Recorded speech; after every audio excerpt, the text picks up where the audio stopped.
نہ بقرعید میں نہ عید میں دعوت نہیں دیتے۔ حضرت علامہ مولانا غلام حیدر صاحب نعیمی آپ سے اگر پوچھ لیں کہ آپ نے دعوت کیوں نہ دی تو آپ کہیں گے ہم سے اور ان سے انبنی ہے، جھگڑا ہے، بات چیت بند ہے، اس کی وجہ سے ہم اس کو دعوت نہیں دیے۔ تب پلٹ کر کے علامہ غلام حیدر نعیمی صاحب کہیں گے ٹھیک اسی طرح سے جس کے سینوں میں عشق حضور ہوتا ہے،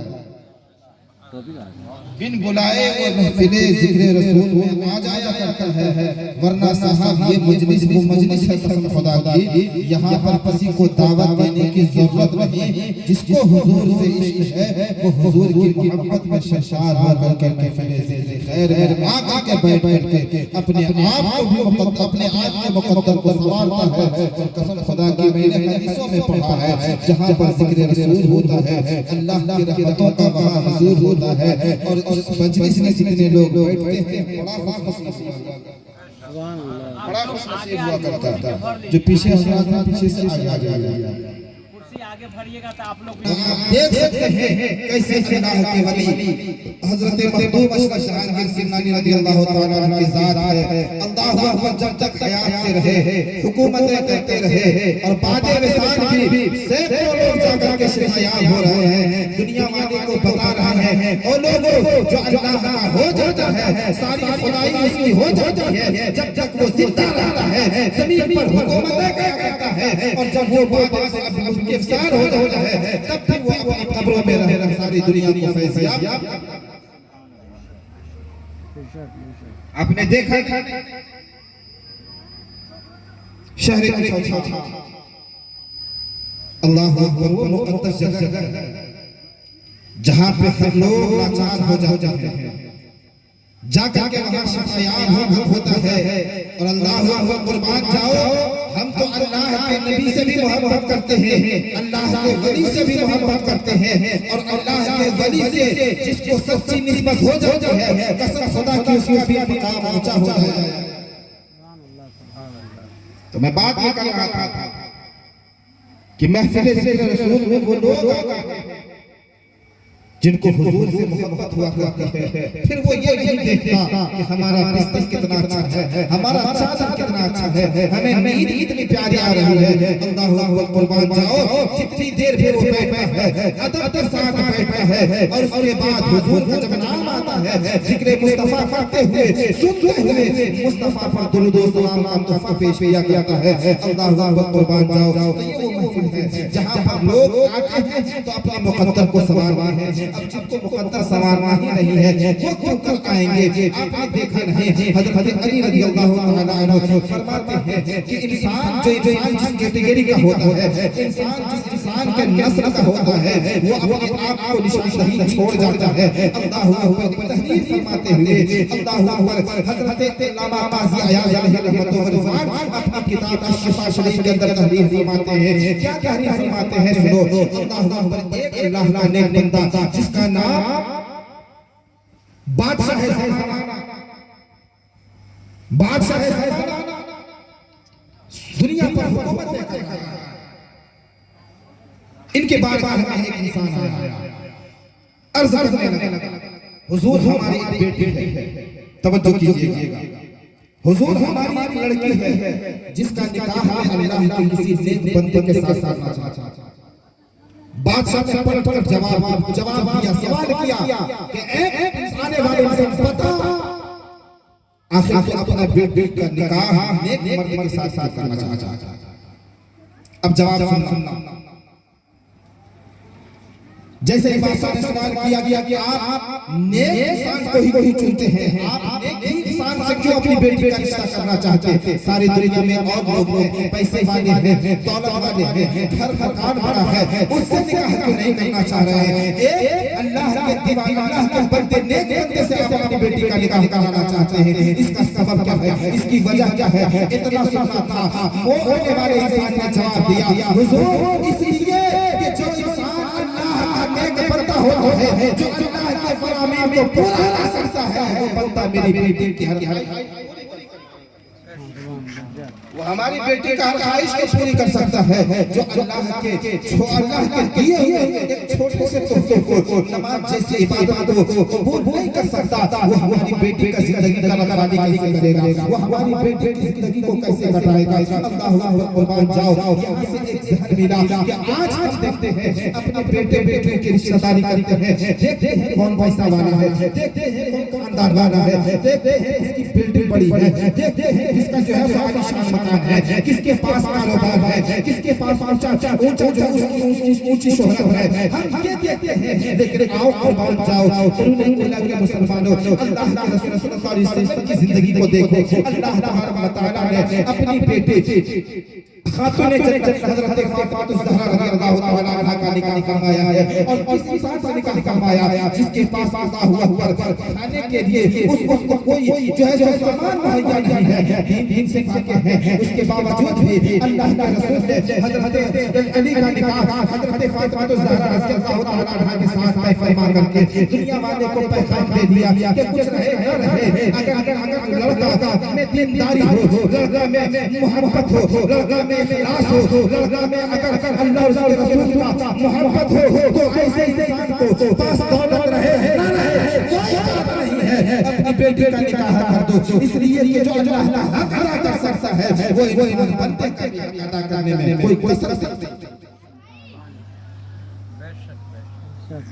اور حضرت علی سے نکاح فرما کر کے میرے مصطفیٰ نے دنیا والے کو پیغام دے دیا کہ امیر مت دیکھو، غریبی دیکھو، اس لیے یہ جو غریب انسان ہوتا ہے وہ زیادہ خدا کی طرف توجہ دیتا ہے۔ ورنہ مصطفیٰ فرما رہے تھے، ایک صحابی رسول نے عرض کیا تھا یا رسول اللہ علیہ وسلم جنت میں پہلے کون جائے گا؟ کون جائے گا؟ مصطفیٰ فرماتے ہیں ایک امیر انسان سے ایک غریب انسان 500 برس پہلے جنت میں جائے گا۔ ایک غریب انسان ایک امیر انسان سے 500 برس پہلے جنت میں جائے گا۔ صحابہ عرض کرتے ہیں یا رسول اللہ علیہ وسلم وہ کیوں؟ مصطفیٰ فرماتے ہیں اس لیے کہ دولت اس کے پاس زیادہ ہے، اس کو اللہ کی بارگاہ میں حساب دیتے وقت لگ جائے گا اور وہ پیچھے ہو جائے گا۔ غریب کے پاس دولت ہے، وہ حساب دیتے جنت سے جنت میں چلا جائے گا۔ سبحان اللہ، دولت کے پیچھے بھاگتے ہیں، ہم جو ہے سو دنیا کی دولتوں کے پیچھے بھاگتے ہیں۔ اللہ اکبر، قربان جاؤ لوگوں، شادی بیاہ کی یہ مجلس ہے،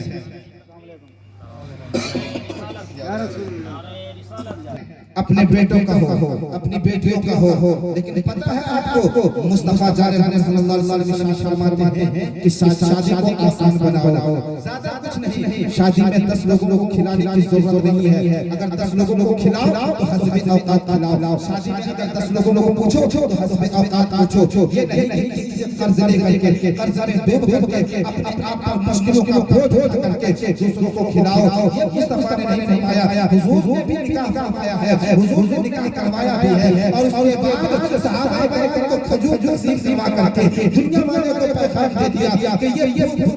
ہے سو پلاؤ اور بریانی کھلانے کی ضرورت نہیں ہے، جتنی اوقات ہو حسب اوقات کھانا کھلا دو، ولیمہ کر دو تاکہ تمہارا کام نبی کی سنت پر، تمہارا جو ہے سو نبی کی سنت پر عمل ہو جائے اور تمہیں ثواب بھی مل جائے۔ آؤ تاریخ دیکھتے ہیں، آج ہم شادی بیاہ کرتے ہیں، سب سے پہلے ہمارے یہاں خلافات ہوتی ہے، کیا ہوتی ہے؟ سب سے پہلے ہم اپنے گھروں پہ باکس لگاتے ہیں، باجا لگاتے ہیں، اس کے بعد گانا بجانا شروع ہوتا ہے۔ آؤ دیکھو کیا کرام آتے ہیں، جس جگہ پہ گانے بجانے کا ماحول ہوتا ہے اللہ کی رحمتیں وہاں سے اللہ کی رحمتیں اٹھ جاتی ہے، اور جب اللہ کی رحمتیں اٹھ جاتی ہے پھر وہاں پر خدا کا قہر حاصل ہوتا ہے۔ اب آپ بتاؤ کون چاہتا ہے میرے بیٹے کی شادی میں قہر حاصل ہو؟ کون چاہتا ہے کہ ہماری بیٹی ہو جائے اور ہماری بیٹوں کی شادی میں یا بیٹیوں کی شادی میں اچھی طریقے سے اللہ کی رحمتیں آتی رہے، اللہ کی رحمتیں نازل ہوتی رہے؟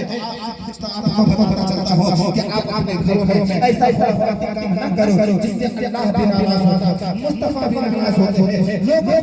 کو اگر اس عمل پر تمہارا عمل بنا تو آپ کی زندگی بھی آباد ہے، آخرت بھی آباد ہے۔ انسان کی زندگی دو طریقے سے شروع ہوتی ہے، ایک انسان جب پیدا ہوتا ہے تو ظاہری زندگی کو وہ جینا شروع کر دیتا ہے، اور جب دوسری زندگی ہے جب وہ نکاح کر لیتا ہے تو اس کی زندگی دوسری زندگی شروع ہو جاتی ہے۔ وہ لوگوں یاد رکھو، اگر آپ اپنے نیک عمل کے ساتھ اگر کاروبار میں یہ کام شروع کیا ہے تو یاد رکھیں اللہ کی مدد آپ سمجھتی رہے گی. اگر آپ نے اس سے پرپس اپنی زندگی گزاری ہے تو یاد رکھیں خدا کی مدد آپ کے لیے نہیں ہے, خدا کی مدد ان لوگوں کے لیے تھے. آپ پڑھانے والے لوگوں سے سنا نہیں, میدان بدر ہے, اللہ اکبر 313 صحابہ کرام ہے, ادھر سے سینکڑوں کفار اسلام دشمنان اسلام لڑنے کے لیے آئے ہیں, لیکن اللہ اکبر یہ لوگ اللہ کے رسول صلی اللہ علیہ وسلم پر کتنا ان لوگوں کو خطا عقیدہ تھا. یہ لوگ میدان میں چڑھے گئے, یہ لوگ میدان میں لڑنے کے لیے آ گئے. اللہ اکبر ان کے پاس زیادہ گھوڑے بھی نہیں ہیں, زیادہ اونٹ بھی نہیں ہیں, زیادہ لڑنے کے لیے کوئی سامان مہیا نہیں ہے. تب تک اللہ کے رسول کے صلی اللہ علیہ وسلم کے بات کہے ہوئے حکم پر لبیک کہتے ہوئے میدان بدر میں گئے, اور جب گئے اللہ کے رسول صلی اللہ علیہ وسلم سے اشارہ فرماتے ہیں, صحابہ کرام کرتے ہیں, یا رسول اللہ علیہ وسلم ہم لڑیں گے, ہم جان دے دیں گے, اس لیے کہ آپ کا حکم ہے اسلام کے لیے ہم اپنی جان لٹا دیں گے, آپ پر اپنی زندگی کو نشانور کر دیں گے. جنگ ہو گئی ہے, اللہ اکبر. اللہ کے رسول صلی اللہ علیہ وسلم نے فرمایا جنگ کو لڑو, جنگ لڑنے لگے. اللہ اکبر جب جنگ ختم ہو گیا, جنگ ختم ہونے کے بعد لوگوں نے جب کفار اسلام نے جب یہ سوال کیا تھا تو بتاؤ تم تو 313 عوام تعداد میں تھے, ہم لوگ 100 کی تعداد میں تھے, تم لوگ لڑ رہے تھے نہیں لڑ رہے تھے. میں نے اپنی آنکھوں سے دیکھا ہے اس میدان بدر میں تمہارے جو ہے تلواریں چل رہی تھی, تلوار نظر آ رہا تھا, گردنیں کٹ رہی تھی, گردن کاٹنے والا نظر نہیں آ رہا تھا. آخر اس کی وجہ کیا تھی؟ اللہ اکبر. صحابہ کرام نے جواب دیا تھا جو اللہ کا نیک بندہ ہو جاتا ہے خدا کی مدد اس کو ملتی ہے, وہ خود کو خدا کی مدد پہنچتی ہے, اور جب خدا کی مدد اس بندے کو پہنچ جاتا ہے وہ انسان یہاں بھی کامیاب ہوتا ہے. اس لیے لوگوں اگر چاہتے ہو کہ خدا کی مدد ہمیں ہر وقت ملے تو اپنے آپ کو ایسا بنا لو کہ جب رہو دنیا میں مسکراتے رہو, اس دنیا سے چلے جاؤ تو مسکراتے رہو. اسیسان ملت اسلامیہ قرآن پاک میں اپنے ارشاد فرمایا ہے لباس لکم وانتم لباس, جس کا ترجمہ یہ ہے کہ مرد اور کا لباس ہے, عورت مرد کا لباس ہے, اور لباس کا کام کیا ہے؟ ستر کو چھپانا. لباس کا کام کیا ہے؟ ستر کو چھپانا. اب آواز دیکھیں کہ اگر کوئی انسان کسی لڑکی سے شادی کر لیتے ہیں, اس کے نکاح میں آ جانے کے بعد لباس قرار دیا گیا, لباس قرار دیا گیا, اور ایسے لباس کا کام ہے ستر کو چھپانا. اب ان دونوں زندگی, ایک لڑکے کی زندگی, دوسرا لڑکے کی زندگی, یہ دونوں زندگی جب شروعات ہوتی ہے قسم خدا کی مفسرین فرماتے ہیں کہ اگر ان دونوں نے رشتے ازدواج سے منسلک ہو کر کے شریعت مطہرہ پر رہ کے زندگی گزاری ہے تو اسی کی نسل سے آنے والی اولاد غلام سے اثر پیدا ہوگا, لیکن اگر آپ یاد رکھیں اگر خرافاتی سے ہم نے نام کا آغاز کیا ہے تو یاد رکھیں نہ خدا کی مدد ہمیں ملنے والی ہے, نہ رسول پاک کا فیض ہمیں ملے گا, نہ بزرگان دین کا فیض ہمیں ملے گا. جیسے زندگی گزار رہے تھے بھیڑ کی طرح زندگی کون نہیں گزارتا ہے صاحب, اب زندگی گزارتا ہے ایک جانور زندگی گزارتا ہے. ہم جانور زندگی گزار کے دنیا میں نہیں آئے بلکہ رب نے بھیجا ہے, تو کس شان سے بھیجا ہے؟ رب نے تمام اشرف المخلوقات میں سب سے افضل ہمیں بنایا ہے, اس لیے کہ ہم کو سوچنے سمجھنے کے لیے عقل دیا, آنکھیں دی, ہاتھ دیا, پیر دیے, اور رب نے پیارے حبیب نے فرمایا اے دیکھو اللہ کی نعمتیں تم کو مل گئی ہے. اگر شاعر دائرہ اسلام میں رہ کر کے اگر اپنے قدر کو بڑھاؤ گے تو اللہ رب العزت قدم بڑھانے میں بھی تمہیں ثواب عطا کرے. اگر ہاتھ دیا ہے دائرہ اسلام میں رہ کر کے اگر ہاتھ بڑھاؤ گے تو ہاتھ ہلانے میں بھی ثواب ہے. اللہ رب العزت نے آنکھیں دی ہے, اگر آنکھ سے دائرہ اسلام میں رہ کر کے اگر دیکھو گے شریعت مطہرہ کے پر عمل کرتے ہوئے اگر دیکھو گے تو تمہاری آنکھوں سے دیکھنے بھی عبادت ہوگا, تمہارے نمائے ثواب لکھا جائے گا. اس لیے ضرورت اس بات کی ہے کہ ہم انسان بنیں. جب انسان بنیں گے اللہ کے نیک بندے بنیں گے, جب اللہ کے نیک بندے بنیں گے تو یاد رکھو ہم یہاں بھی رہیں گے مسکراتے رہیں گے, قبر میں بھی جائیں گے مسکراتے رہیں گے. تو جو لوگ کے ساتھ اپنی گفتگو کو اختتام کرتا ہو دو مصروں کے ساتھ جو حکم ہے وہ دو مصرے سن لیجئے. مخدوم اشرف جہانگیر رضی اللہ تعالی عنہ من قبل کہ تو دو سے تین اشعار درود شریف پڑھ لیں اللہم صلی علی سیدنا محمد صلی اللہ علیہ وسلم